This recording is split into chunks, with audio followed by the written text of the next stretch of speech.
Antoine se réveilla en sursaut, le cœur battant, quand la porte de la maison claqua violemment. Marc, le père de son meilleur ami Julien, se tenait là, les yeux écarquillés, tenant dans sa main le téléphone d'Antoine qu'il avait oublié près de la piscine. Sur l'écran, une conversation intime avec un inconnu révélait tout, des messages qui ne laissaient aucun doute sur l'orientation sexuelle d'Antoine. Et pire encore, une photo compromettante envoyée par erreur. Au lieu de la colère attendue, Marc posa le téléphone et murmura « Je sais ce que c'est. » Antoine. J'ai vécu la même chose. Cette confession inattendue transforma la peur d'Antoine en un mélange de soulagement et de terreur. Car elle ouvrait la porte à un secret partagé qui pouvait tout détruire. Antoine, âgé de 22 ans, étudiant en littérature à l'Université de Paris, avait toujours navigué dans la vie avec une prudence extrême. Fils unique d'une famille conservatrice de la banlieue parisienne, il avait appris tôt à cacher ses sentiments. Son père, un avocat rigide, et sa mère, une enseignante attachée aux traditions catholiques, ne tolérerait jamais qu'il soit gay. Les hommes comme ça, c'est contre nature, avait un jour déclaré son père lors d'un dîner familial, en commentant une nouvelle sur le mariage pour tous. Antoine avait hoché la tête, le ventre noué, se promettant de ne jamais les décevoir. Julien, son ami d'enfance rencontré au lycée, était son ancre dans ce monde étouffant. Julien, hétéro assumé, extraverti, fils d'un divorcé qui gérait une petite entreprise de construction à Versailles. Marc, le père de Julien, était un homme imposant. Quarantaine bien tassée, avec une réputation de dur à cuire, mais toujours chaleureux envers Antoine. « Tu es comme un deuxième fils pour moi », lui disait-il souvent. Ce week-end-là, Julien avait invité Antoine à passer du temps chez eux pour réviser leurs examens. La maison, une villa modeste avec piscine dans le jardin, offrait un havre de paix loin de la pression familiale d'Antoine. Tandis que Julien était parti faire des courses, Antoine avait profité de la piscine pour se détendre. Assis au bord, les pieds dans l'eau, il avait sorti son téléphone pour chatter discrètement sur une application de rencontre. C'était risqué, mais il se sentait en sécurité ici. Jusqu'à ce que Marc rentre plus tôt que prévu. Antoine avait laissé son téléphone sur une chaise, écran allumé, et s'était éclipsé aux toilettes. À son retour, la confrontation avait eu lieu. Marc s'assit sur le canapé du salon, invitant Antoine à le rejoindre. « Assieds-toi, mon garçon. On va parler. » Antoine obéit, les mains tremblantes. Marc expliqua calmement qu'il avait lui aussi lutté avec son attirance pour les hommes pendant des années.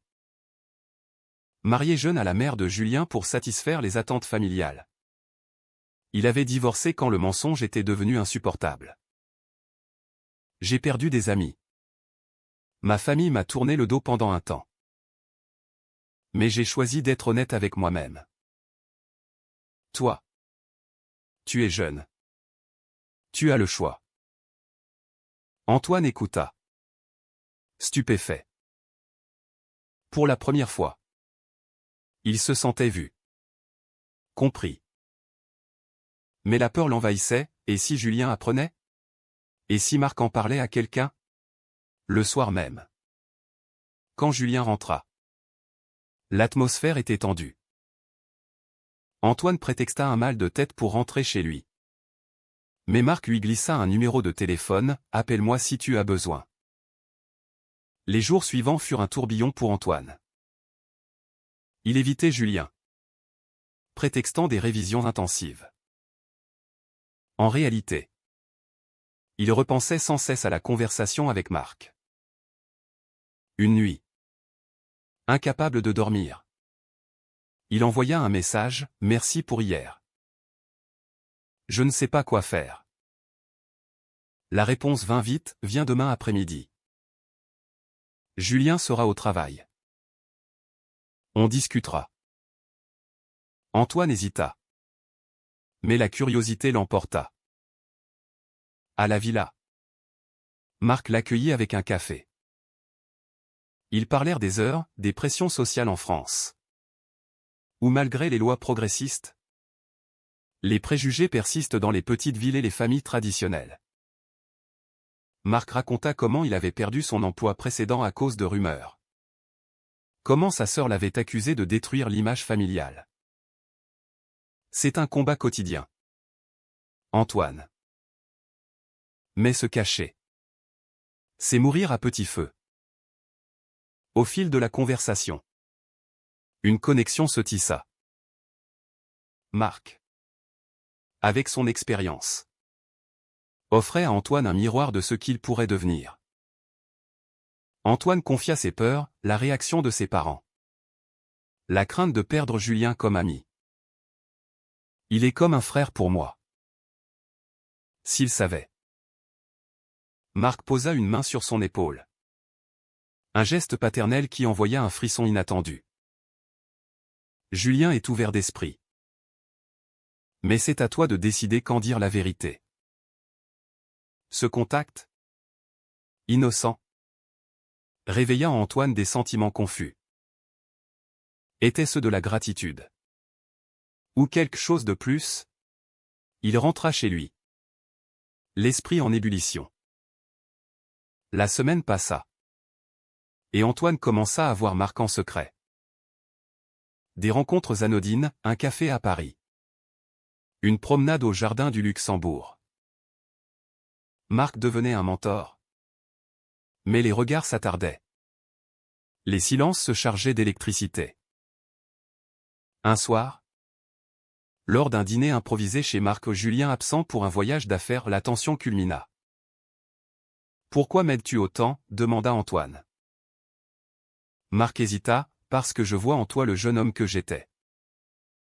Et peut-être. Parce que je ressens quelque chose. » Antoine rougit. Le cœur battant.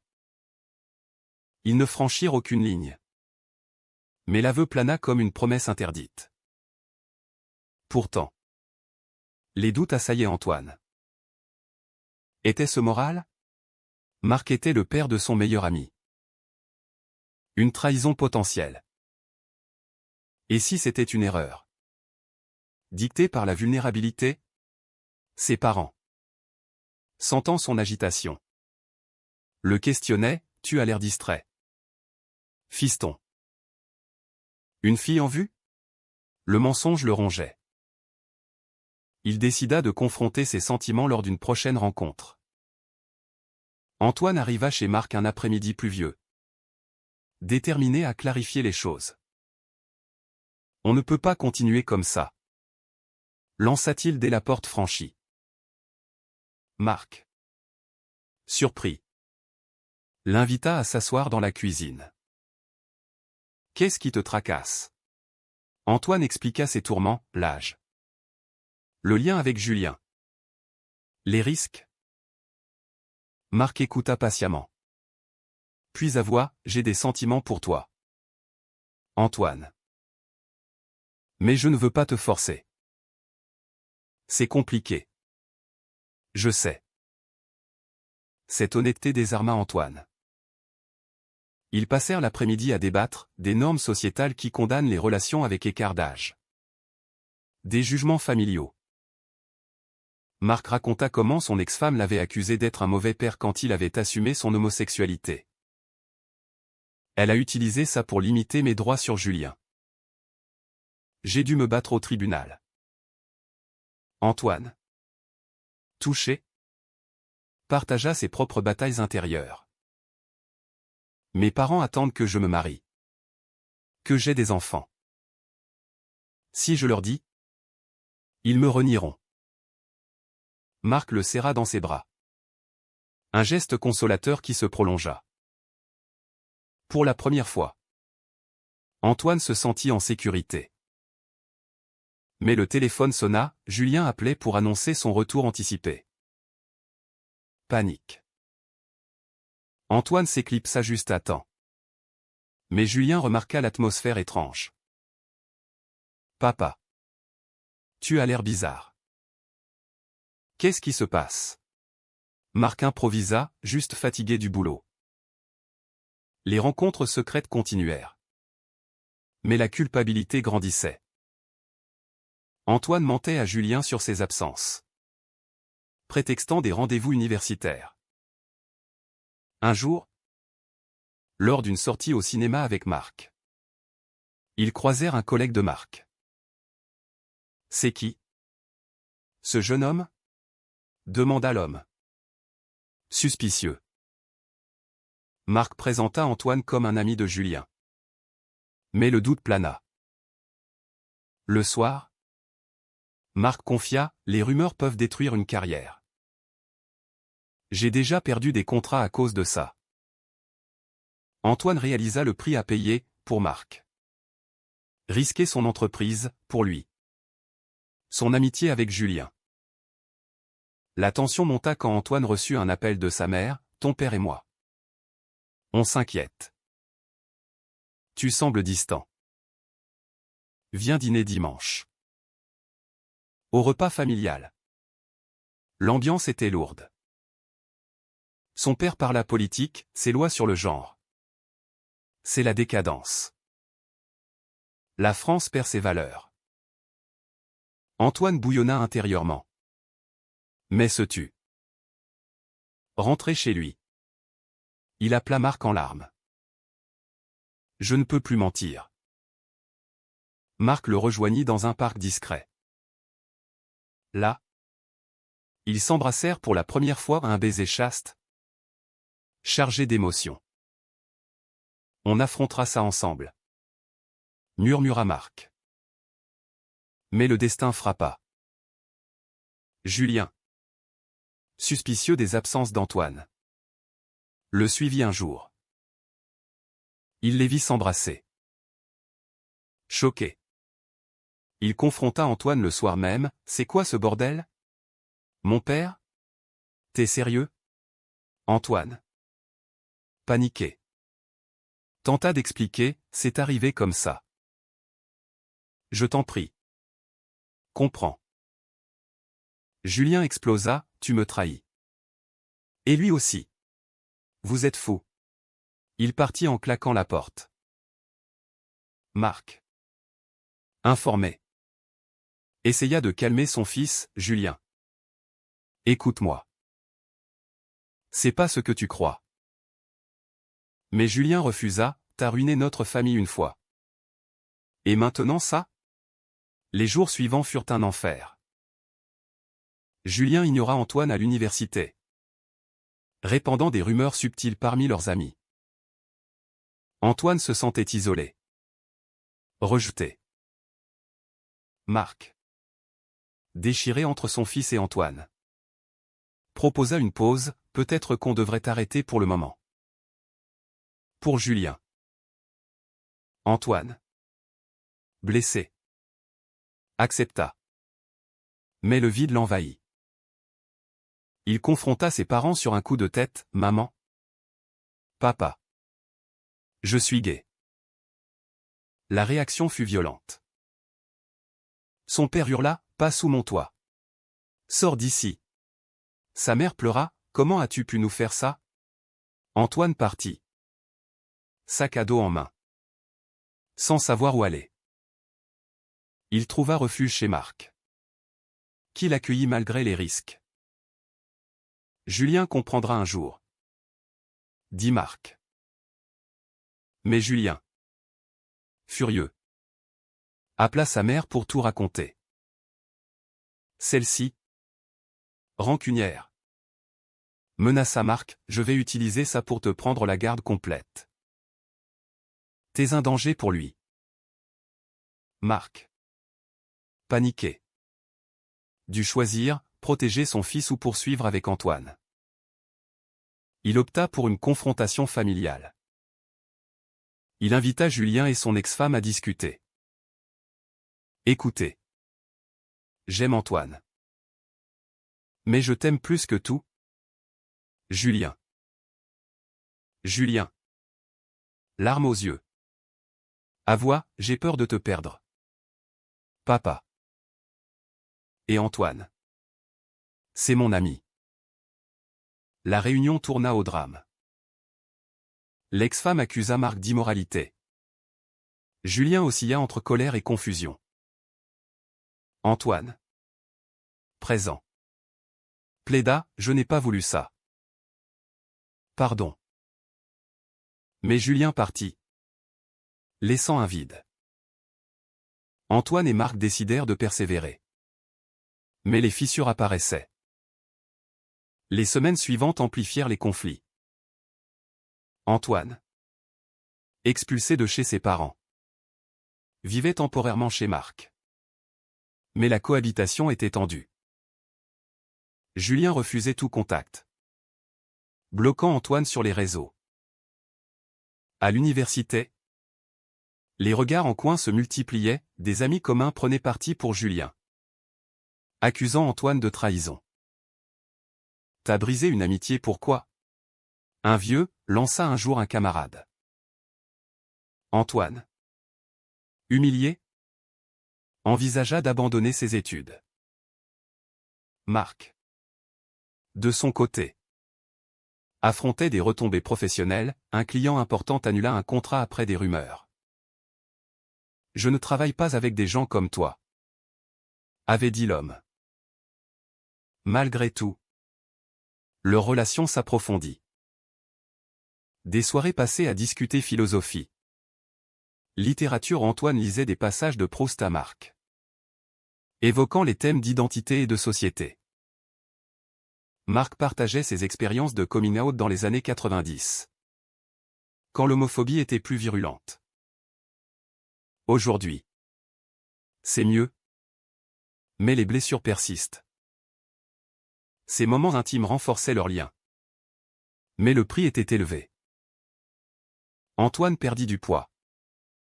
Insomniaque, tourmenté par la culpabilité. Ai-je détruit la vie de Julien, se demandait-il. Un tournant survint quand les parents d'Antoine contactèrent Marc directement. Son père, furieux, appela « Laissez mon fils tranquille. Vous l'avez perverti. » Marc défendit calmement « Antoine est adulte. Il choisit sa voie. » Cela envenima les choses, les parents menacèrent de couper tout soutien financier. Antoine, dévasté, confronta Marc, « Peut-être qu'on devrait arrêter. Pour tout le monde. » Marc refusa, « Non. On affronte. C'est le seul moyen de grandir. » Julien, de son côté, luttait intérieurement. Vivant chez sa mère, il réfléchissait à la trahison. Un soir, il envoya un message à Antoine, « Pourquoi lui? Pourquoi pas me le dire ?» Antoine répondit honnêtement, « J'avais peur. » Et c'est arrivé naturellement. Julien accepta une rencontre neutre, dans un café parisien. Là, les émotions explosèrent. « Tu étais mon frère, Antoine. Et papa. C'est incestueux presque. » Antoine pleura, « Ce n'est pas ça. C'est de l'amour. » Julien partit. Mais une graine de doute était plantée. La société s'en mêla quand un article local mentionna vaguement l'affaire, une rumeur amplifiée par l'ex-femme de Marc. Des commentaires homophobes inondèrent les réseaux, dégoûtants. Un père est l'ami de son fils. Marc perdit un autre client. Son entreprise vacilla. Antoine, pour aider, chercha un job. Mais son moral chutait. Une nuit, il craqua, « Je regrette tout. Marc le serra, non. C'est le prix de la vérité. Le climax arriva lors d'une fête familiale chez la sœur de Marc. Julien y était. Forcé par sa mère. Antoine. Invité par Marc. Hésita mais vint. La tension était palpable. La sœur de Marc. Conservatrice. Lança, Marc. Tes choix ruinent la famille. Pense à Julien. Julien intervint, arrêtez. Papa a le droit d'être heureux. Stupéfaction. Julien expliqua, j'ai réfléchi. C'est dur. Mais si vous vous aimez. Réconciliation partielle. Mais l'ex-femme quitta furieuse. Pourtant. Les dommages persistaient. Les parents d'Antoine refusaient tout contact. Antoine. Fortifié. Décida d'écrire une lettre, je suis gay. Et j'aime Marc. Acceptez-le ou perdez-moi. Pas de réponse immédiate. Mais un pas vers la libération. Les mois passèrent. Marqués par une reconstruction lente.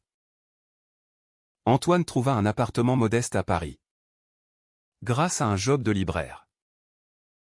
Marc stabilisa son entreprise en se concentrant sur des clients progressistes. Leur relation évolua en un partenariat solide. Basé sur le soutien mutuel. Julien. Après des thérapies familiales. Reprit contact progressivement. Des dîners au coir devinrent des moments de guérison. Je t'en veux encore un peu. Mais je vois que papa est heureux. Avoua Julien un jour. Antoine affronta ses parents lors d'une visite surprise. Sa mère, en larmes, murmura « On t'aime. Mais c'est dur. » Son père, plus rigide, concéda « Donne-nous du temps. » Ce n'était pas une victoire totale. Mais un début. La société, avec ses préjugés, continuait de peser, des regards dans la rue. Des commentaires en ligne. Mais Antoine et Marc organisaient des rencontres avec d'autres couples LGBT pour partager expériences. Renforçant leur résilience. Un soir, assis au bord de la piscine où tout avait commencé, Antoine demanda, était-ce la peine? Marc répondit, oui. Parce qu'on est vrai maintenant. Julien, rejoignant, ajouta, j'ai appris à accepter. Mais le chemin a été douloureux. La vie reprit. Avec ses hauts et bas. Antoine écrivit un journal. Réfléchissant au choix, trahison pour amour. Mensonge pour protection. Était-ce juste de prioriser ses sentiments sur l'amitié? La société évolue. Mais les blessures intimes persistent. Et vous? Pensez-vous que l'amour justifie-t-il tous les sacrifices? Même au prix de briser des liens familiaux?